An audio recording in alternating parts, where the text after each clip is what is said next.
Thank you, everyone. My name is Britta Fisher, and I have the privilege of serving as the Executive Director of Wheat Ridge 2020. It's a privilege as I'm a resident of Wheat Ridge, and I get to serve my neighbors and the local businesses, so it's a real joy. I'm just going to remind everybody of where Wheat Ridge 2020 came from, talk about some of our major accomplishments and where we've been able to make a difference, and then talk a little bit about what's next. As Ken mentioned, the neighborhood revitalization strategy was a look from our city leaders, from our city staff, and from our residents at what's going on in Wheat Ridge and what do we need to do to have a sustainable community. One of the recommendations was to create a nonprofit partner that would help with economic and community development. As such, our mission is to advance Wheat Ridge as a vibrant and sustainable community. We want this community to be a great community for our children and grandchildren. We also are making a difference through our strategic plan, and there are 4 key areas in that strategic plan: to encourage business development, to invest in our community, to create policy and regulatory change, and then to develop as an organization. We actually turned 5 in December.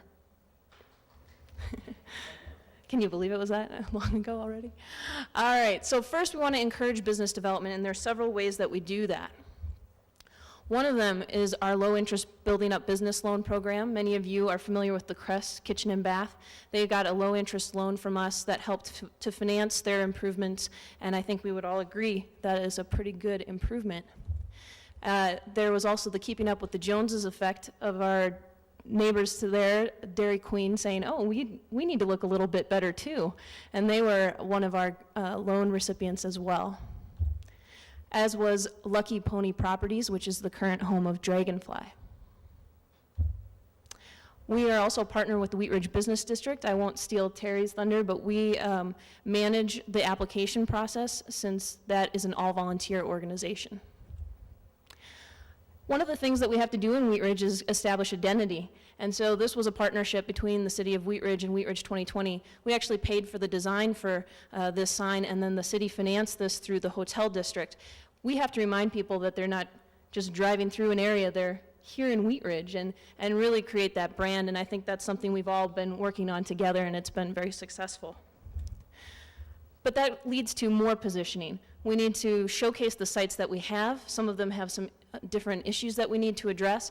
So we've been a leader in brownfields with the city, and have been featured in conferences with Wheat Ridge, and have also gotten resources, federal resources, to do environmental testing.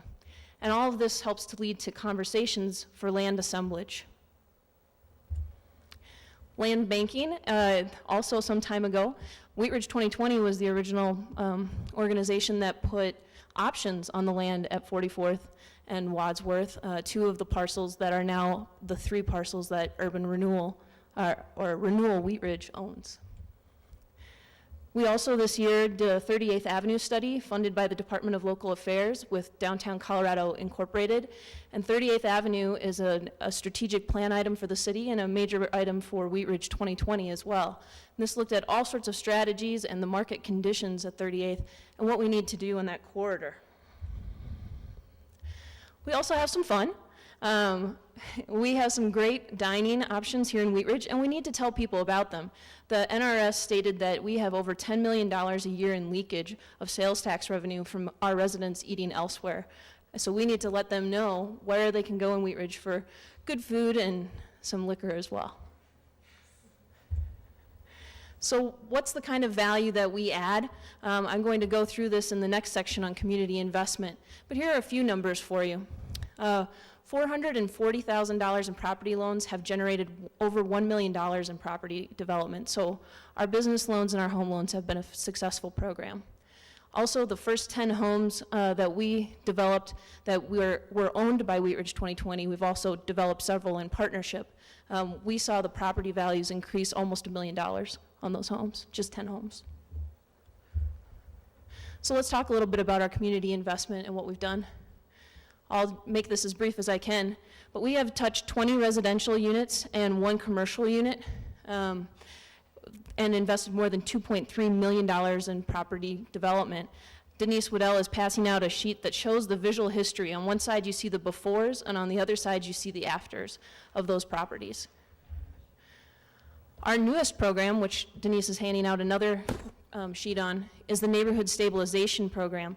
This is $1.6 million that we were able to get in federal resources to our community to help stabilize our neighborhoods. There's several foreclosures in our neighborhoods. This gives us a chance to take some of these homes. I think you would say that's not exactly what our neighbors want to be looking at, is exposed plywood and things like that. We're going to be able to take these homes, rehab them, and then resell them. We've actually acquired 6 homes. We are just about to start the construction phase, so you'll see signs up around the neighborhoods, and it's great to have some more capital to invest in residential again. We also want to encourage our neighbors and property owners to invest in their properties. So we do education materials like our ranch design manual, and we're also doing a companion landscape design manual. Should those homeowners decide to do something, hey, we'll lend to you.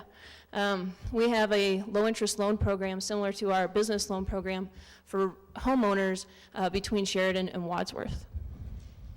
And then we do lots of neighborhood activities. I don't have time to go into all those tonight, but we have been a partner with Live Well Wheat Ridge, Enterprise Wheat Ridge, and the City of Wheat Ridge in the East Wheat Ridge Neighborhoods Project. We've done things like tree-a-thon, landscape renovations, dumpster days, and block parties, all to build community pride and to clean up our neighborhoods. And then finally, we need some policy and regulatory change, which has been a major area of improvement in the city. And why? This is why. I think many of you have seen these properties and maybe are tired of looking at these properties. And we're encouraged that things are starting to happen.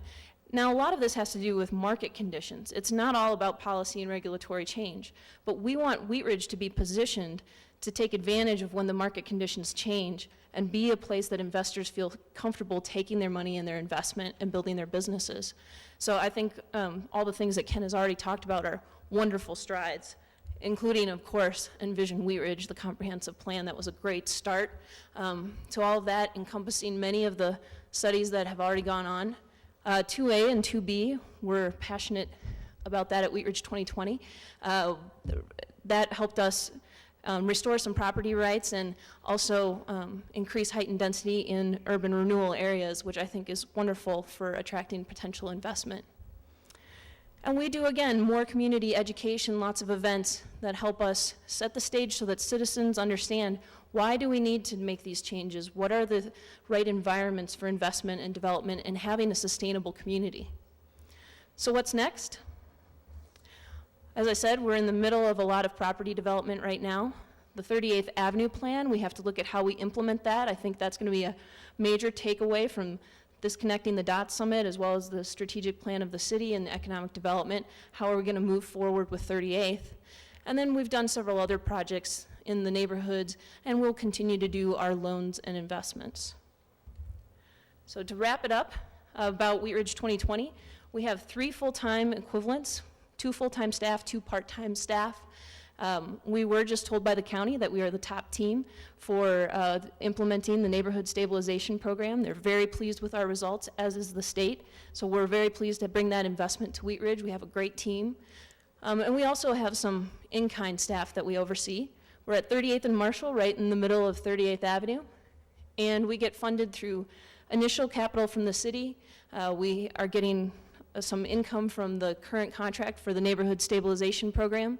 And then we rely on sponsorships, grants, and donations. So volunteers are key to our organization. 12 members oversee us. And I'll invite Denise Waddell, our board president, to give any wrap-up comments on Wheat Ridge 2020.